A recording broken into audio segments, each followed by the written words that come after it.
Oradour now lies in ruins and remains a constant reminder of the inhuman acts perpetrated by the SS during World War II. General de Gaulle said, "The memory must be kept alive, for a similar calamity must never occur again." The ruins demand the sorrow and respect of all those who visit them.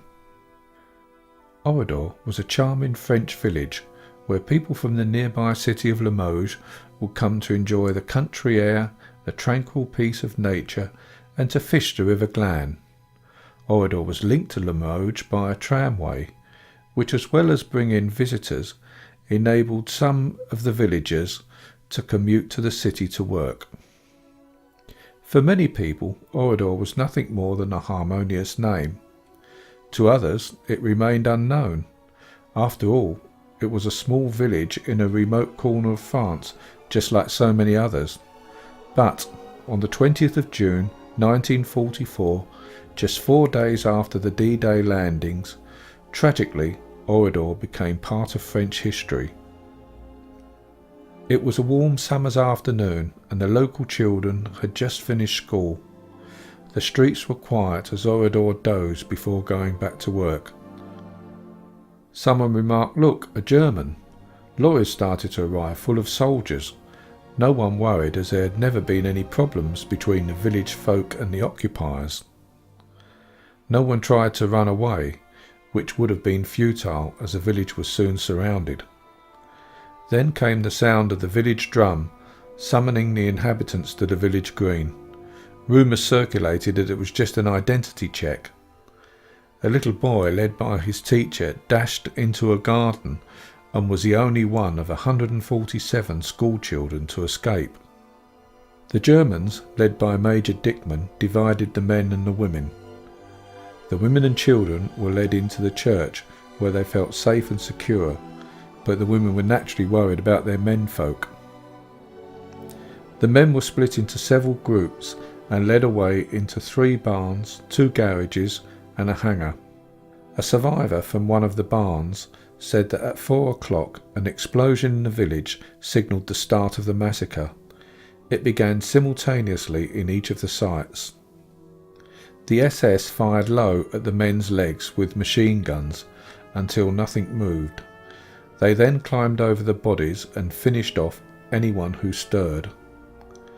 Then, as they calmly chatted to one another, they covered the bodies with straw, hay, wood and anything that would burn. They then lit the fire and moved away as the flames took hold. The dying and wounded were burned alive. 5 men escaped by falling to the ground as if dead as soon as the first burst of machine gun fire rang out. As the fire raged, they managed to get out and hide until nightfall. When the sentries departed, they made their escape. One group of 5 and a group of 3 fled Oradour when the Germans arrived. Among them was an 8-year-old boy, Roger Godfrin, the only child to survive. The women and children in the church could hear machine gun fire, which gave them a good idea of what was happening to their menfolk. The door of the church opened and they thought they were to be freed, but a bomb was placed on the floor near the communion table, and the soldiers lit a fuse and left the building, locking the doors behind them. There was an explosion and the church filled with acrid smoke. As the women pressed against the door in a desperate rush to get out, it gave way, but outside were soldiers who opened fire.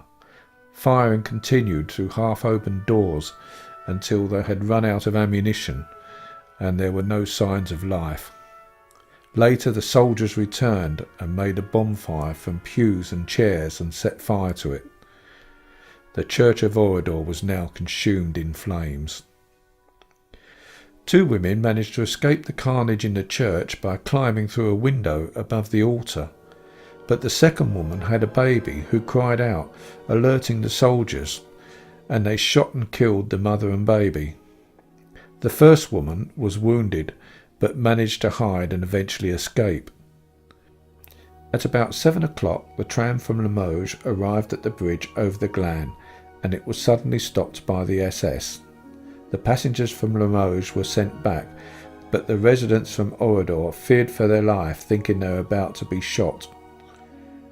Fortunately, they were sent to surrounding villages and ordered not to return to Oradour.